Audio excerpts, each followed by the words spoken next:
Welcome to Be Locally Loved, where we spotlight the people, places, and ideas that help communities thrive. Moving to a new town can feel overwhelming. You don't know where to go, you don't know what to do, you don't know who to trust. That's where Be Local comes in. Like a best friend, Be Local personally welcomes newcomers and connects them to the best local businesses, restaurants, community events, so they can feel at home faster. And for local business owners, Be Local is like a matchmaker, introducing them to new families who are ready to form long-lasting and local relationships. To grow your business by reaching newcomers, visit reachnewcomers.com. Okay, today I'm joined by Kat Phelps, Executive Director of the Georgetown Family YMCA, and someone who truly embodies what it means to build community from the inside out. Kat has spent nearly 2 decades with the YMCA, starting her journey in Wichita, Kansas, where she led programs that supported children,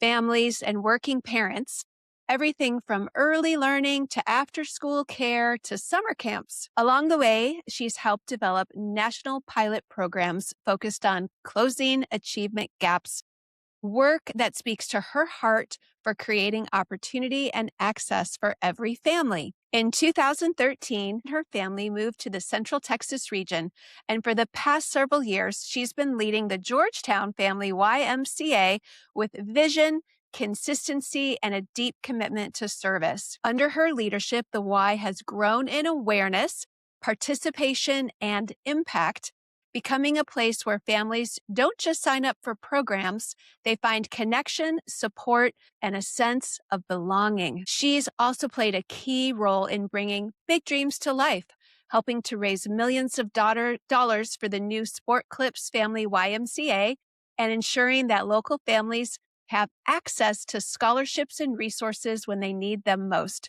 But what I love most about Kat is that her leadership doesn't stop at the doors of the Y. She has deeply woven herself into the fabric of Georgetown, serving in leadership roles with Rotary International, the Georgetown Chamber of Commerce, local schools, and so many organizations that are shaping the future of our community. In 2025, she was named Citizen of the Year by the Georgetown Chamber of Commerce, which feels less like a surprise and more like a reflection of how she shows up for this community every single day. At her core, believes in something simple but powerful, that strong communities are built when people choose to serve, invest, and care for one another. And that is exactly what she's doing here in Georgetown. Welcome, Kat. Thank you for having me. What an exciting way to spend some time together.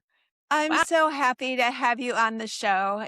As you know, the goal of this show is to just put a spotlight on people, places, and ideas that help communities thrive. And you are one of those people, and the Y is one of those things. So we Yeah. kind of get to see it from both sides today. Can you tell us a little bit about why you're so passionate about the Y? You know, it's really, really funny. I'll take this back to kind of a pivotal tipping point in my journey. So you mentioned that I started at the Y in Wichita. I answered a job ad in an actual newspaper, right? They were looking to hire some before and after school, right? It was how we used to have to find jobs. You had to read the classifieds. And I went to the Y and I applied and I had an interview, and this was a very young, bold cat. I remember asking the hiring manager, well, this sounds really great, but how do I have your job someday? Most people would have been like, oh, okay. But there was really, really something special about those first 2 or 3 years at the Y, whether it was the leadership that I was working for and just that Y system in general. I learned a lot about the Y history. Now, I came from a very rural, like more cows than people part of Missouri. And so I grew up in 4-H and I'm a FFA member, American FFA degree. I have all the things that rural kids have and, participated in. But what was really interesting was here I am in this place where all these people talk about how they go to the Y, how the Y is where they go for after school or they go for camp or they go work out after work or they play a sport or they learn to swim. Where I'm from in Missouri, we didn't have a Y. I didn't have a Y story growing up. We lived too far from the big city to make that drive, and so every experience that I had to be very community grassroots led. So when we started to experience serving the Y mission and learning the mission, and that was one of the requirements of the Wichita Y was, much like Hugh talks about or talked about at St. David's, when we'd go through leadership was at any given moment, you should be able to recite the mission of the Y. We were challenged with that. And so when you start to learn that mission and then you start to actually see it impact and have leaders that help you understand that pathway, it's really inspiring, And so if it's to put Christian principles into practice through programs that build healthy spirit, mind, and body for all, we do that regardless of somebody's ability to pay. When somebody finally teaches you that spirit, mind, and body concept, the triangle, and then you start to look back at history, and for 175 years, on any logo of the Y, our triangle has always been there. It's one of the most recognized logos in the world. It's in 128 countries and it's in every state in the United States and all these different things.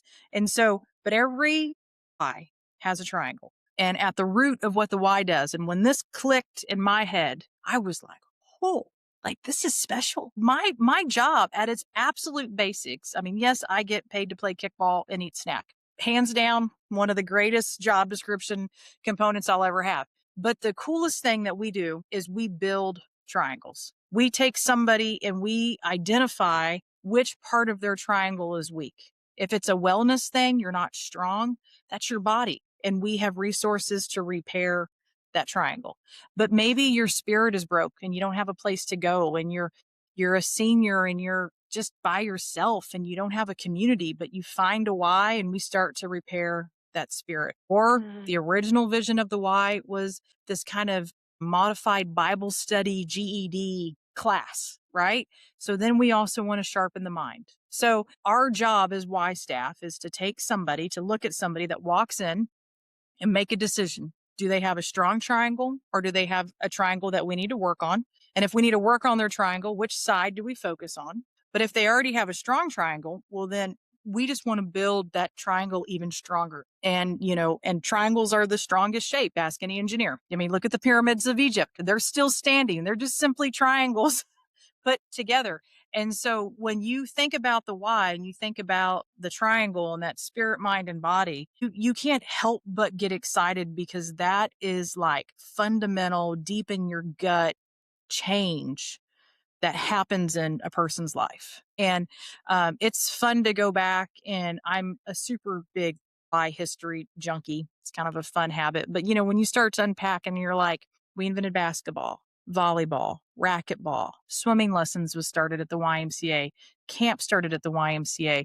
The YMCA couldn't serve the home front and the war front. So one of the founding partners of the USO was the Y. Like all these things that we've been a part of. I mean, the very first volunteers were in the Civil War, and President Abraham asked for volunteers and for the Y to coordinate people that could go help bandage wounded soldiers on both sides of the line. Just treat people and just create that space for all.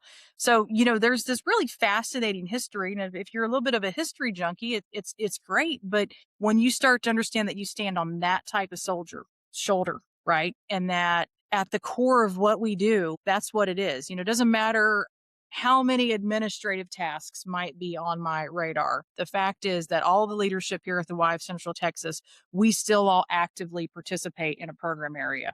Our CEO still teaches gymnastics classes on Thursday nights in Round Rock. I still teach swim lessons and go support camp. Like we do everything we do, but we still go make sure that we find a way to build a triangle so we stay really connected to our mission and we don't lose sight of that. And so, to bring it full circle, to where we are here in Georgetown, Georgetown hasn't had that triangle building energy that the Y mission brings. And so when you start to have these little success moments along the way, triangles just build other triangles, and so it's kind of this fascinating thing. I don't know if that's quite where, you were like, that was kind of a weird way to get there. But I think it's such a simple way for people to see why the Y is special, why we've been here so long, and what makes that history so unique. So happy 175 to the Y, and here's to another Wow. 175 years of evolvement and change. And let's be honest, there's been so much change in that. Most nonprofits would not have the longevity or the ability to do that. But we reference the Y. The Y is a movement. It is a moving thing. It moves and evolves with each community it's in. It represents the community that it's in. While we have shared values and shared focuses, there is definitely a living energy that is inside that mission and how we bring it to life. So it's a fascinating organization, is how we've all, to say, drank the Kool-Aid. But once you get it, you're like, oh, I just want to tell as many people as we can about this really cool, exciting program. Wow, 175 years. And how many are there across the U.S.? Wise are in over 10,000 communities. There's roughly 2,500 facility wise in the United States. Some wise can be like an association, like an umbrella, like we're the Y of Central Texas. So like Hutto and Round Rock and Cedar Park and Waco and Burnet and Georgetown, they each have an executive director, and those would be my teammates. So we all work together to deliver this mission to these 17,000 square miles here in Texas. Whereas maybe where I'm from, the Adair County Family YMCA in Kirksville, I mean, it's just them. So they just have one cat and a couple program directors, and that's it. They're responsible for the whole thing. I get a little bit more help because we have some shared services that we can all, pass around. But our impact is massive. We know that when we open the Georgetown Y or the Sport Clips Y out here, we expect a lot of participation. For example, our Round Rock Y has about 30,000 visits a month, 1,000 touches a month. And that's not counting kids under the age of 10. Or grandparents coming to watch a game on Saturday, right? They're just coming in. And so you can imagine when you're seeing that volume of your community, you can't help but start to figure out whose hair is on fire, who needs help, and what. And then they tell us, you need to do this. We'd be happy to do this. Just tell us where to be. It truly is one of those things that makes a community thrive. You talked about when you were a little girl, you didn't have that Y story, but now you're raising a generation that's going to have a Y story. Let's talk about the building that you're going to build. Let's talk about the Sport Clips Y. Tell us how that came to be and what's going to happen.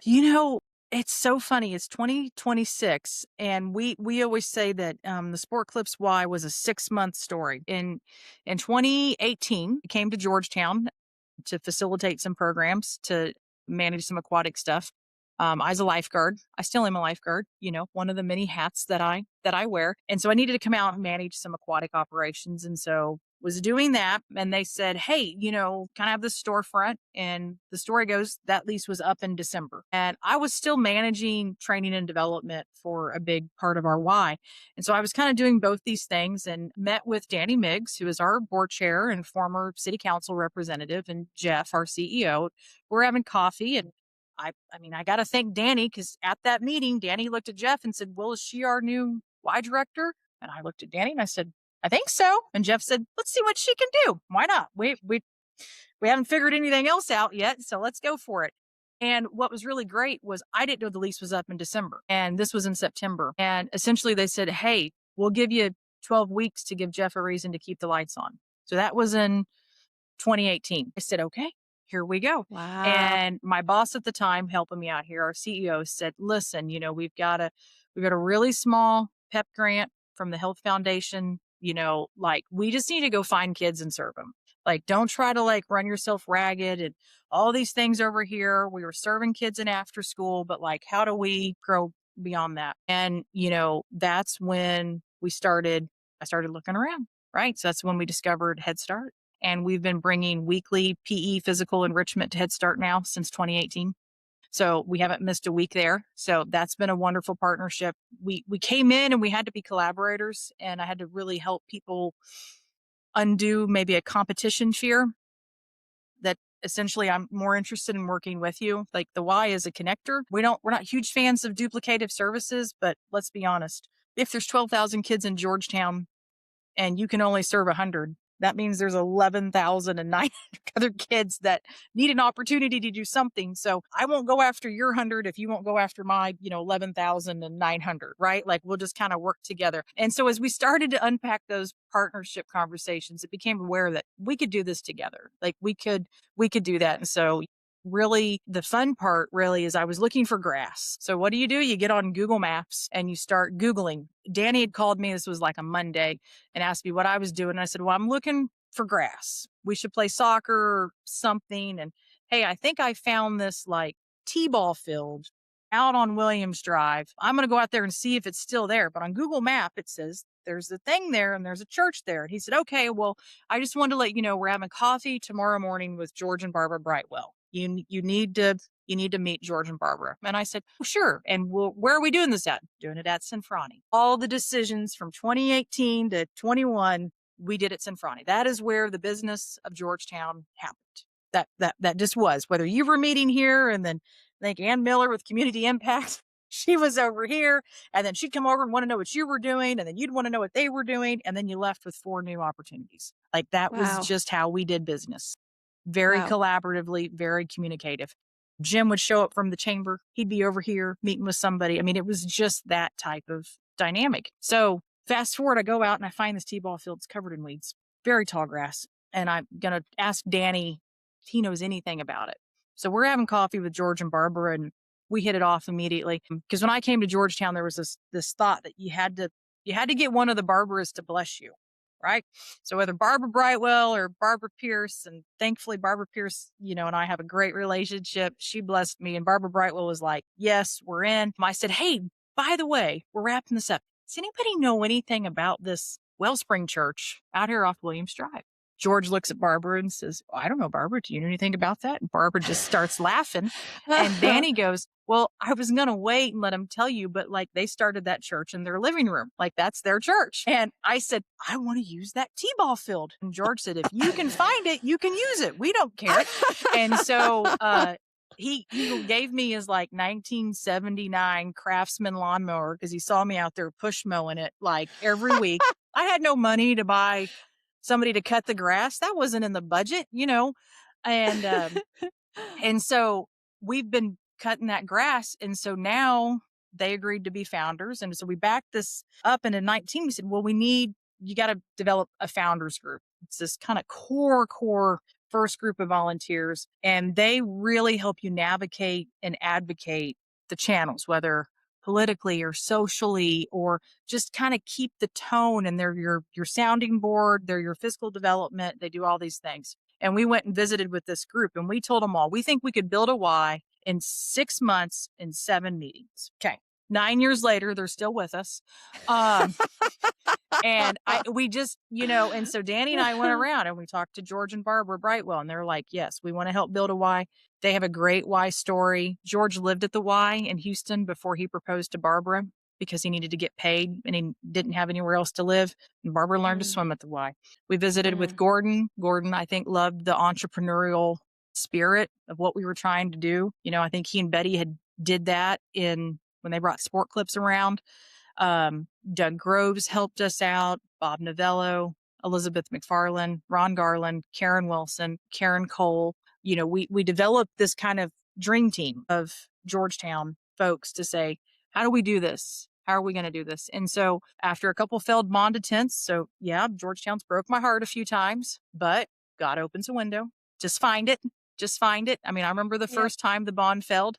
That night it was hard. And I called my boss and I said, what do I do tomorrow? Like, do I even go back there? Are we done? Like, I don't know what to do. And he said, well, what's on your calendar for tomorrow? And I said, well, the Georgetown Collaborative for Youth is at 11:30 and I have this and this. And he said, the best thing you're ever going to do is pick yourself up and walk in that room. They all think you're gone. Walk in the room. Are we doing it or are we not doing it? I said, well, we're doing it. He said, then you got meetings to go to.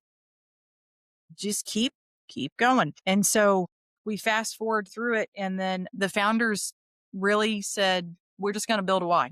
We're going to do this. And we're not going to wait for another bond package that says that makes it, we have dollars that we want to invest. We have the capital, we have the partnership with Wellspring, we have land like this, we're going to build a Y. And so when they threw that line in the sand and said, tell the city we're building a Y. They can help us build it bigger, but this is what we're going to build. It's coming. There's no more stopping it. The train is coming. Cat deserves some real walls. We're doing it. We'd had 3 years of great summer camp. It's time to go. And that's what led us then to where the city said, well, for this much, we could get this much versus put this big number on the taxpayer and it still take longer. So that's where the whole bond to join the partnership came. And so that helped us expand our project from where it was to about the 57,000 square feet facility that it's going to be now. And so it's this evolutionary story, and we're very excited. We've raised just under $6 million locally here for it. And what I would describe as a very quiet campaign. I mean, I haven't been like, hey, Laura, we're having a big capital campaign. This Right. is just, we've developed a board. The board is amazing. We have over 30 board members and they are all invested and bought in. And this is just them sharing that story with their network and their network going, this is special. And I don't want to miss the opportunity to be a part of the first Y in Georgetown. Like we want to make sure that we show up at it. And so, been very blessed with great leaders, great business minds. And again, I think it's just been this perfect storm, no pun intended, as the thunder and lightning like Hear happening it out too. my window. Yeah. I Yep. promise there's no cats running on the roof. But like it's just truly been a once in a lifetime experience. I mean, communities are not building new Ys. My VP built a new Y the very first year he was a Y exec, and he's been in the Y now for over 40 years. This will be the only second time he's ever done it. Wow. So, this is also one of those really big resume building opportunities, to then be able to take these skills that we're learning and apply it to that next generation. Maybe I'll do it again in 25 or 30 years. So is it going to go on the spot where you mowed the T-ball field? Yeah. Yeah, pretty much. You'll be parking right on top of that T-ball field. And so, yeah, I mean, I cut the grass at Gethsemane Community Center because Ron Swain said I could play there, but I needed the grass cut every week. And the Methodists were only going to mow it every 2 weeks. And so I'd be out there, with my push mower doing that. And then, Wellspring was like, do whatever you want to out here, but we only kind of keep the area around the church, so people, were like, oh my gosh, she mowed all the bluebonnets. We started playing soccer. I'm like, it's okay. I'm from Missouri. Like, I don't, all the way subscribe to, Texas bluebonnet lore. But it's been really, really exciting to see this. And it's a fun moment right now because we're getting ready to have groundbreaking next month. And we are going to go gangbusters construction for the next 18 months. And then you're going to be like, has anybody seen Kat? Has anybody been to the Y? Like, is she still there? Like, is she alive? Like, because it's going to be, it is going to be on. It is going to be. And so I'm really blessed that we've built relationships outside of the walls, partnerships outside of the walls that are going to pull us out of that Y to keep serving the community, both inside it and outside it when that time comes. So super exciting. So I would love for you to share with our listeners what a special place Georgetown is. I think you've been in the middle of it now for years. I think maybe a lot of people listening don't know George and Barbara. They've both passed. I'd love to do a little tribute to them and have you tell the story of how those two people have touched this town and how many things have sparked up because they touched that thing and just how it's helped to make Georgetown such a great place to live. Yeah. George and Barbara were absolutely two of the most remarkable human beings I think I've ever really got to experience and be around. And they were connectors. That's a really important note about Georgetown. If you're going to be successful in our community, you have to be willing to connect others first for them to be successful. It's that whole and the why. I always say the Y will give you back what you give it. Right? Like if you go in 110% over time, it's going to do that same thing for you. Georgetown is the same way. It's going to give you what you give it, but it's going to make you earn it. It's going to make you prove it that you can do it. And I think that that's George and Barbara is they laid that historical foundation with their peers of this like very gritty, work ethic driven, community first, philanthropic first, help others first mindset. That is what, when they saw attributes in Nancy, that's what got them very excited about Rock. It wasn't that they were going to do this because Rock was great. They believed in that like grittiness and determination that was inside Nancy because her heart was on fire for that passion, for that project. And what if that passion spread?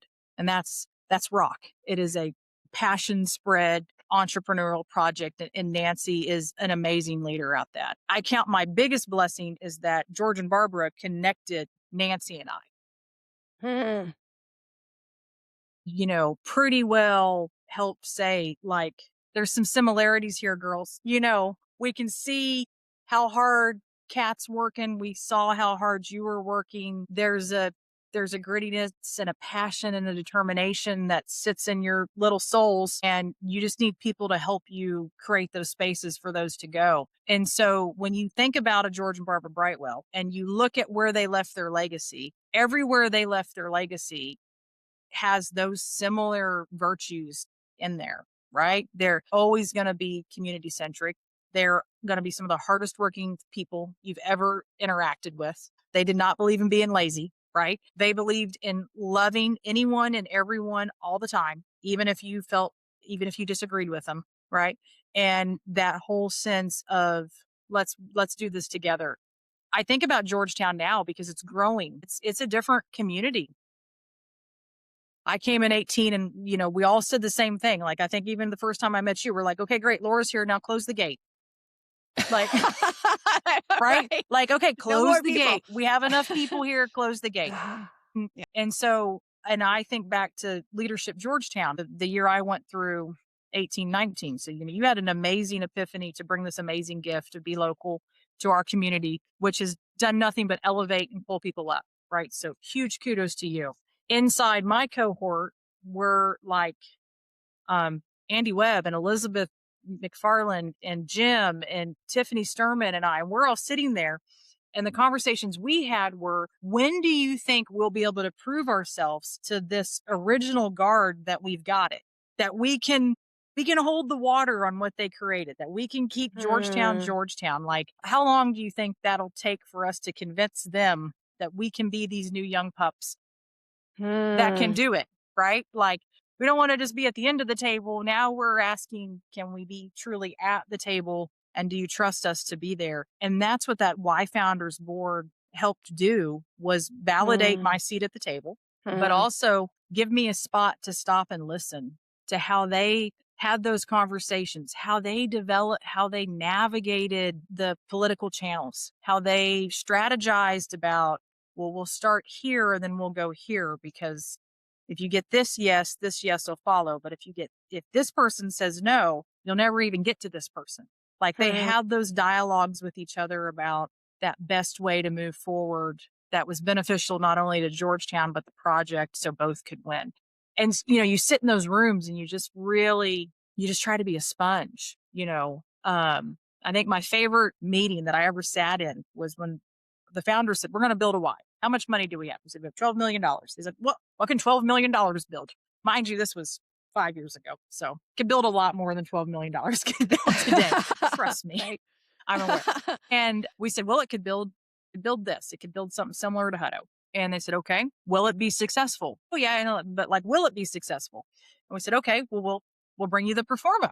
And I loved that meeting. It was me, our COO, Danny, Gordon, and Karen Cole. And we put the performa up, and Karen Cole and Gordon fact checked every single formula of the entire performa for and asked, why do you use this percentage? Why is it this rationale? Why is this the mixed rate? Just really super great, deep questions that I would have just accepted as standard business is what we do. But to hear Cameron explain why, the historical, to break it down. And then after like 3.5 hours, they looked at each other and smiled. They go, well, that was fun. They go, I think we'll be okay. Like, that was,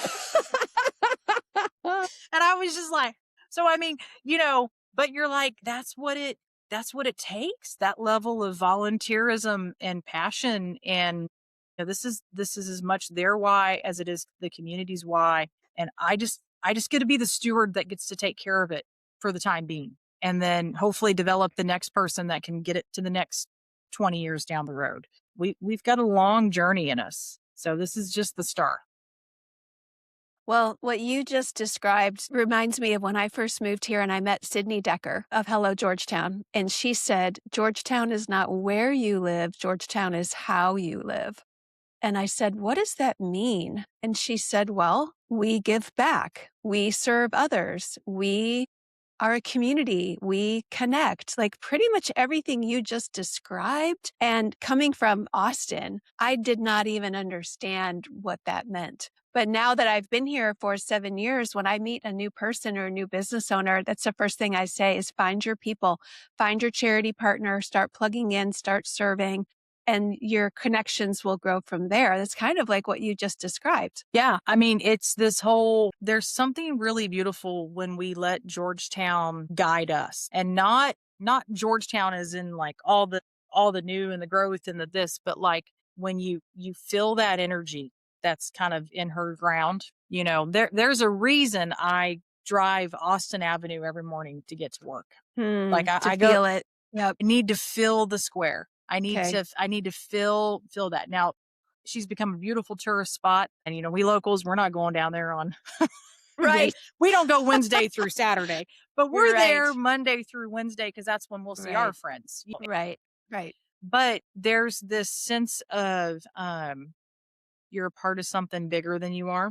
You matter. The decisions you make really matter. And we wouldn't be here if it wasn't for really smart decision making along the way.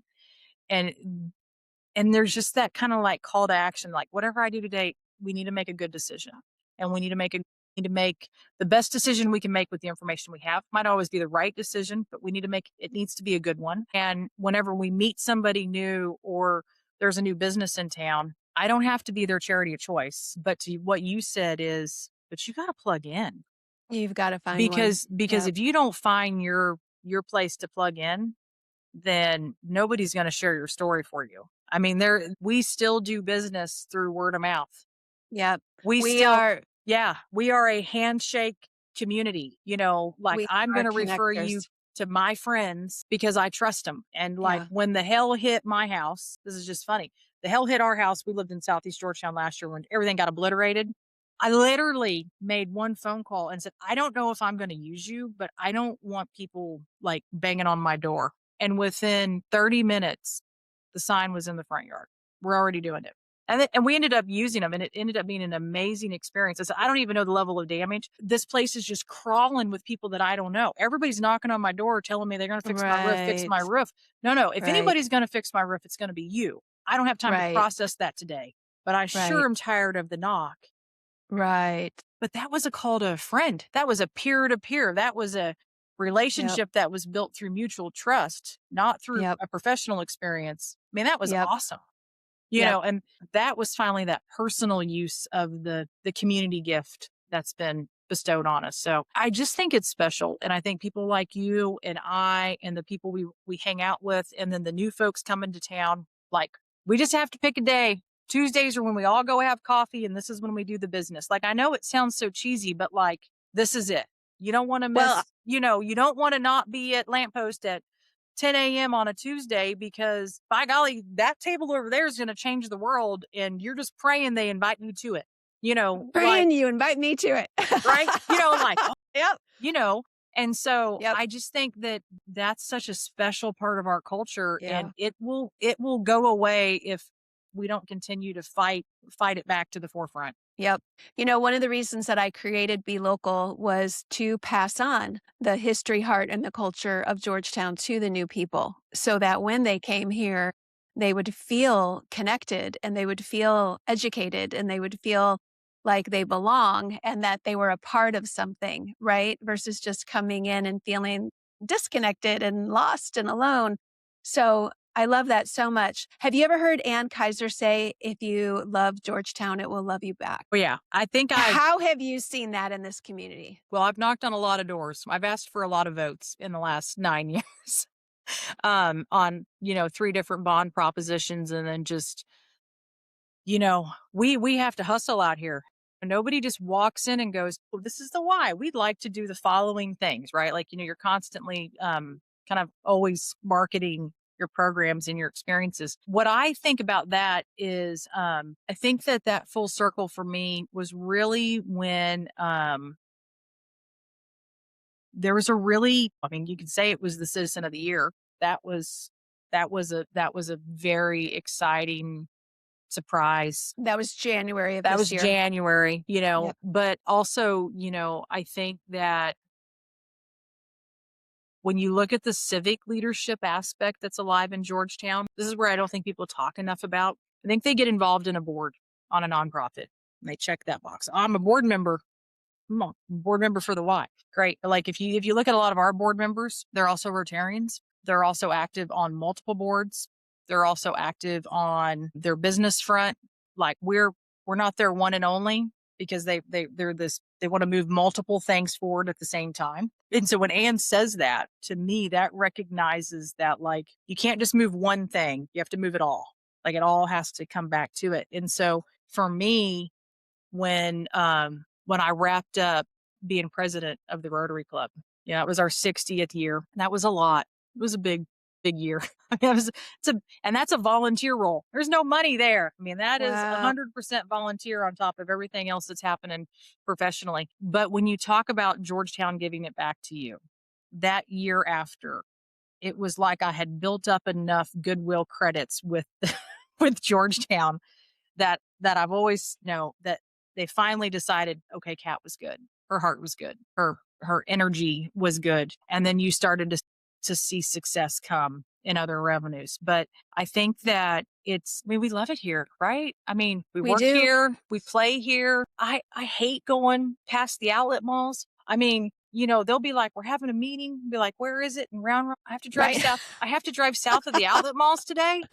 Can I Teams? Can I just join virtually? Like, Yep. I I don't used to want, joke with Sydney that her car would turn around when she hit the border of Georgetown. It would come back.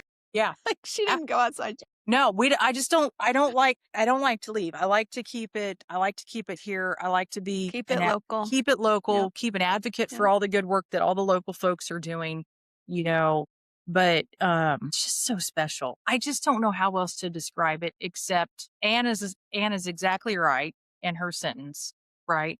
Yep. And It's then, on my sign behind me. I don't know if you can see. It yes, says, if you love Georgetown, it will love you back. but I think So, love is the right word. But listen, it's not going to love you. Like, this is not there is no immediate gratification. It is like a marital love, right? Like, you have to love it on hard days.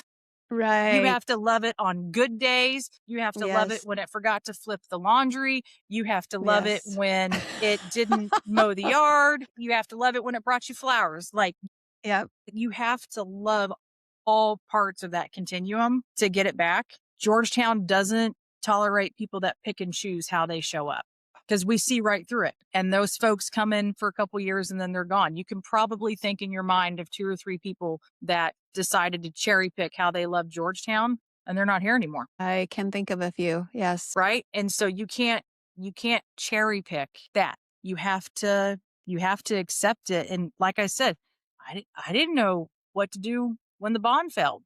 I've had 2 of those, right? You get up and you go back. You love Mm-hmm. the folks that said yes, and Mm. you just decide, my mission is to move the hearts on the ones that said no.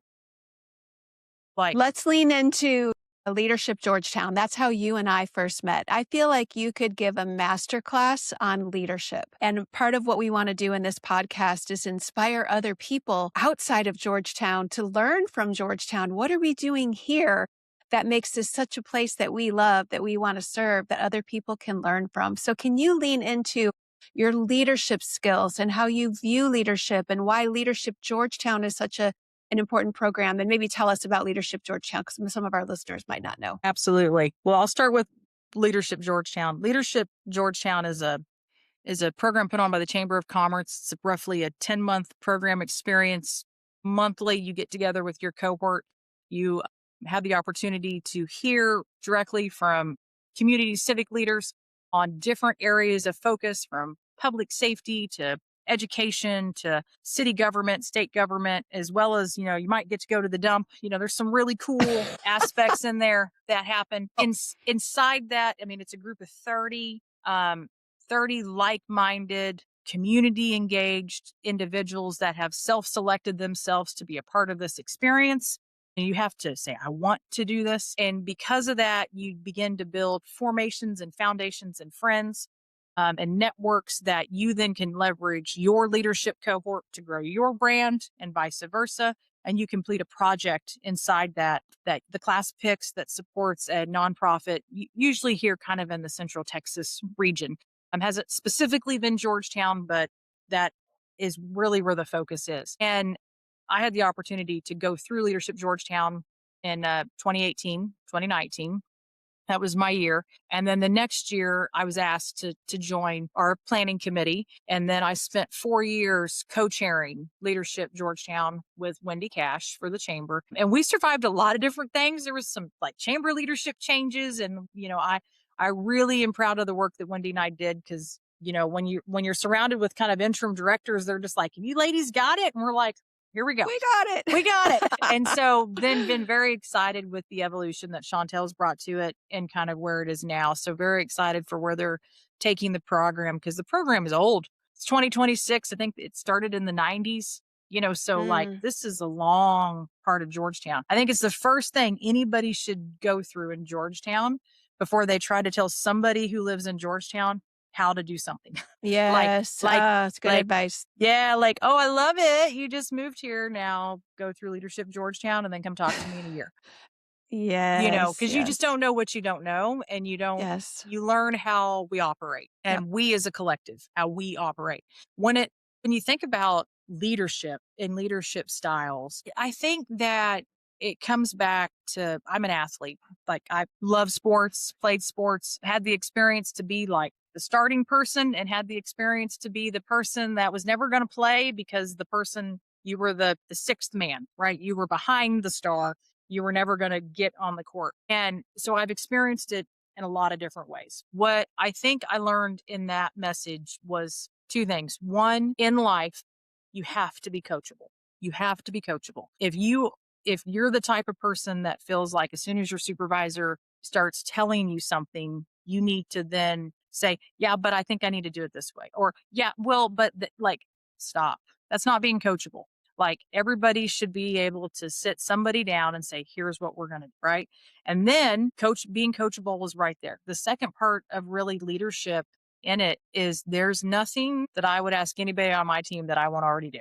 I am a big believer of I take the trash out at 6:30. If we're working late, we're working late. We're working late. If this needs to happen, we're there. I open camp. I'm at camp every morning at 6:30. I need that time, right? And it's not because I don't think that they can't do it or it's a micromanagement. It's really not. It's just it's a way that I can support my team. So then my team doesn't have to try to be there from 6:30 to 6. I can cover that morning spot so then they can crush it from 9 to 6. It gives them the balance. I think when you're in this type of executive leadership, you kind of put your own work-life balance a little bit. You allow it to be slightly off kilter because you're trying to help the one below you keep it kilter while you try to make your job look fun and sexy because like I want them to want my job. And I don't know that I do a good job of them going, oh, I want all that. Yeah. I don't know that I think that right. But anybody can lead if you can A, be coachable and coach and B, try to continue to find ways to create balance for your folks. And that genuinely is where servant leadership shows up. I mean, that is doing it alongside them. And I am not a big fan of like, what are you doing? Why are you doing it that way? Like, I hate that. I am a big fan of coming behind somebody and saying, just pause for a second. Tell me, what do you see? What do you love about what you see? What do you think if you could change something about you see, what would you change? I think I'd like to see that change as well. How would you want to make that change? Do you want me to make that change right now for you? Or do you think you've got to do it?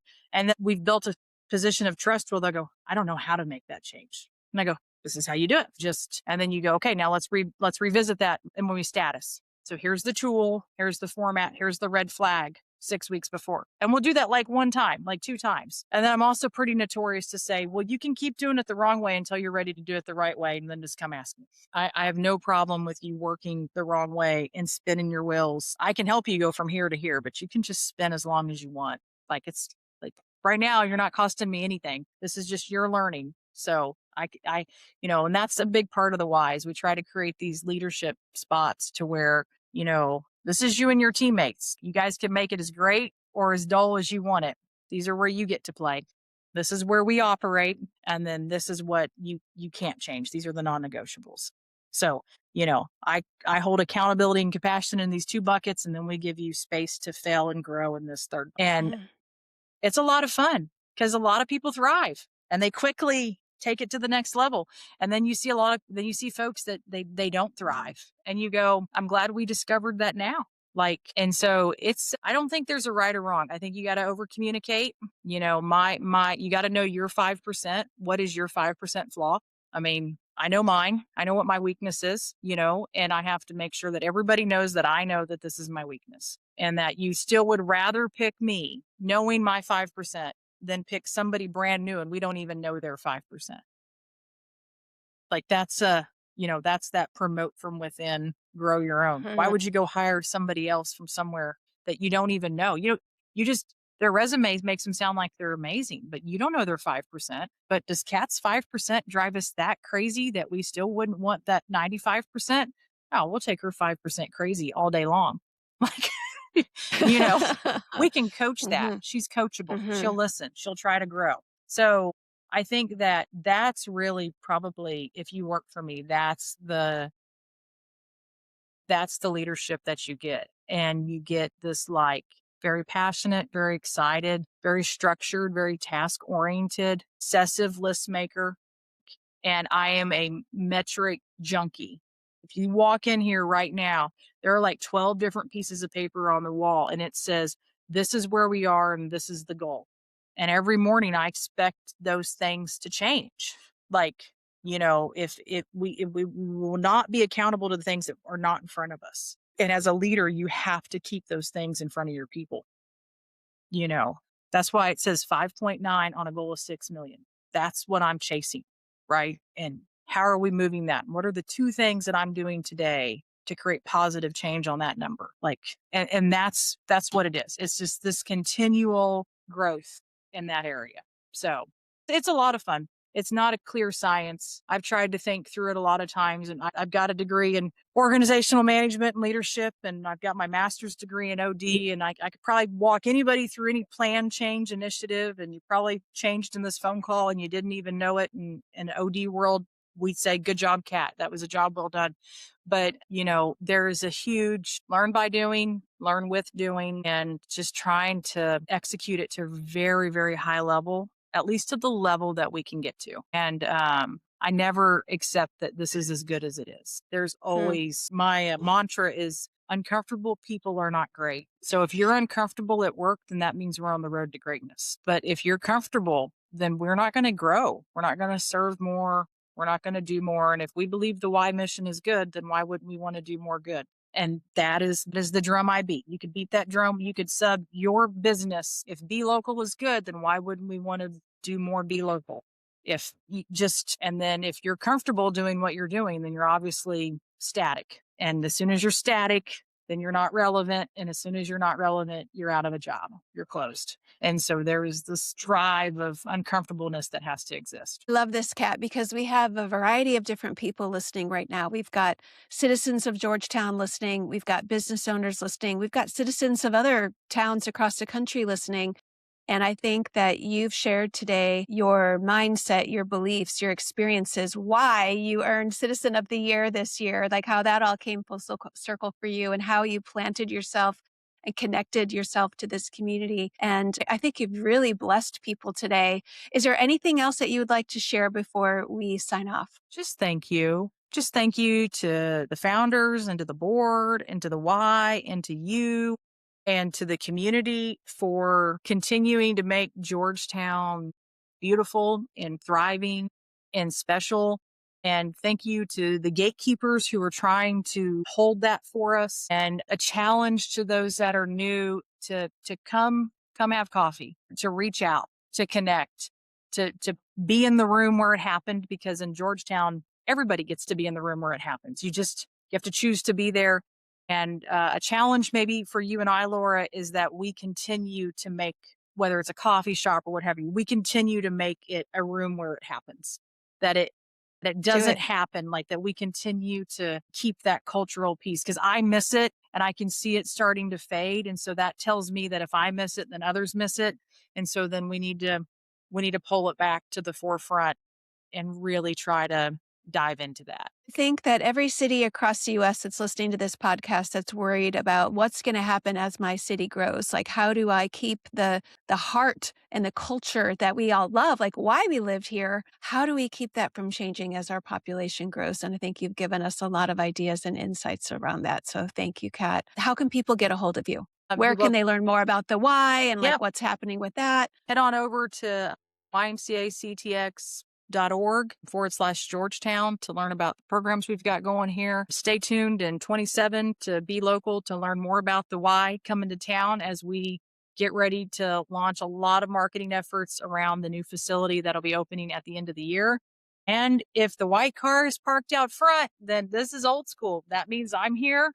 I'm at 3010 West Williams Drive. I'm just right down I'm literally in the same shopping strip as HTO. Walk into my chaos, grab me for 5 minutes, ask me some questions. Let's build some face-to-face friendships, and let's see what we can make happen. Anybody can send an email, but stop by and say hi, and let's get to know each other. So come find me. And like I said, I'm going to be, whether it's Rotary or civic engagement, you will find me bouncing around, and normally in a t-shirt and shorts, but we're just here living life, having fun, raising babies, just like everybody else.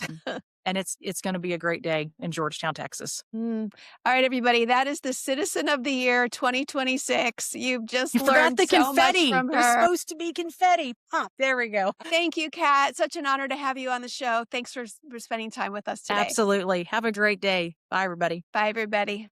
Thank you for joining us for Be Locally Loved. If you enjoyed this episode, please subscribe, leave us a review, and share it with someone who cares about building thriving communities as much as we do. Until next time, love where you live.